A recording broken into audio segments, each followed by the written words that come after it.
couldn't hold myself. And the next thing I started trying to, I said, okay, she was pushing me to talk. I started thinking, because then I was reading a lot of Muse and Bones, right? I hadn't had sex before, but at least I knew what it was about. I knew how they do it. So I started explaining to her. I told her, okay, no, the boy just told me to lie down. I lied down. The boy now stayed on top of me. She said, the boy remove your pants. I said, no. She said, straight. But okay, yes, he removed my pants. And she told me to remove it as the boy did. I had to pull, because I was wearing a gown. So I had to pull up my gown, and I was wearing a dress, and I removed my pants. I said like this. She said, I spread your leg. I opened my leg. And then I tried to struggle. My father placed his leg on top of my chest. I couldn't move. And the next thing, she went into the kitchen. She brought same Cameroon pepper, mixed it with kerosene. So I was bracing myself. I closed my eyes. I thought she was going to pour it on my face, because I was already getting used to the kerosene on the nose, on the face. The next thing she did, prior to that, she was always putting pepper on my private, but on the surface. She had never gone deeper, always on the surface. So, but I didn't expect it that day. So I was closing my mouth, and then she stood in between my leg and opened it, and then went on her knees. Like, she went on her knees. My father's leg was on my chest, holding me down. And then she took the pepper and the kerosene. And then she took it, put her hand. I was screaming for help. I was screaming. I looked up. I saw my other sister standing, like folding her hands, standing and looking at me. My siblings all gathered. And they were staring at me.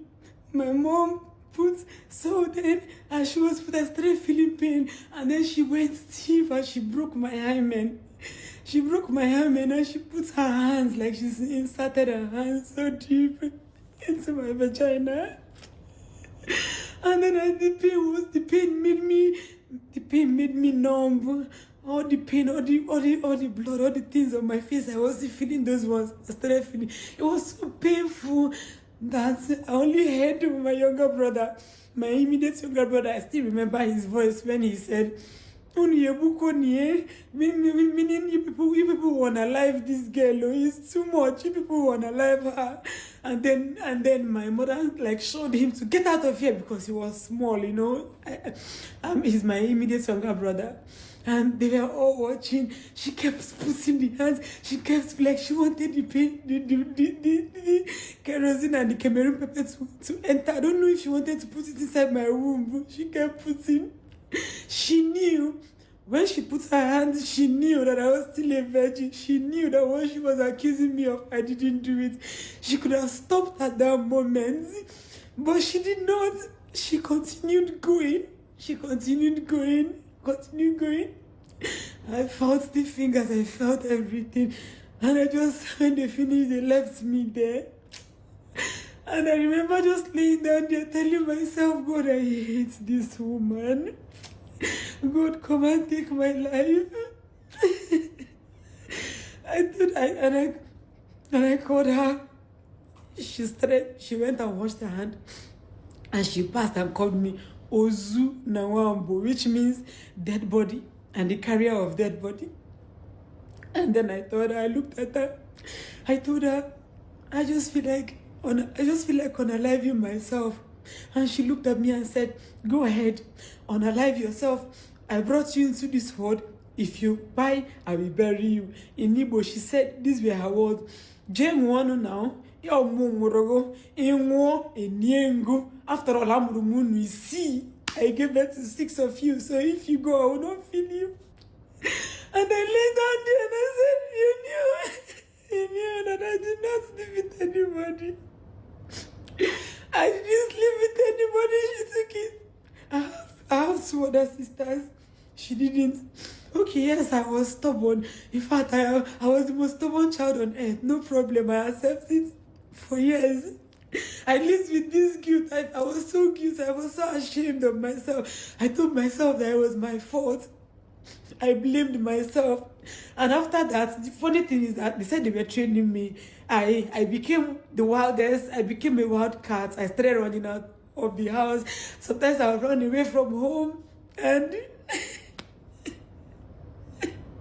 they would bring me back. I did a lot of unimaginable things because I told myself, what is left? She took the virginity from me. What's more? What's more?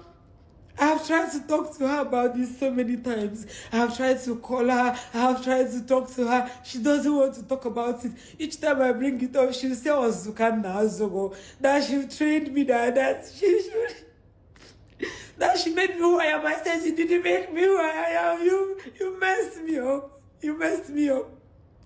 You completely destroyed me. You broke me." Because everybody will say, maybe you were stubborn, you deserve the treatment. I accept, I was stubborn, maybe I deserve the treatment. But what happened after I grew? After I became an adult, what now happened?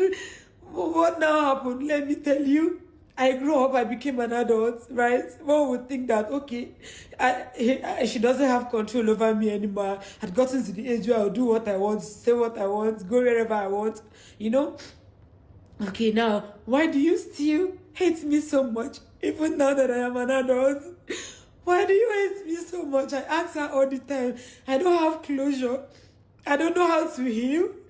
I don't know how to communicate with her. I don't know how it feels to have, like, to sit down and have a one-on-one talk. Everything I learned today were things I picked up as I was growing up, and the ones I learned from my husband. Do you understand? So, growing up, I got pregnant. You don't care. You did not show any interest. Every time I feel like this, I go on, I pick up my phone and I block her. And after some time, I'll start feeling guilty. Oh, maybe she was training me. Oh, maybe my hymen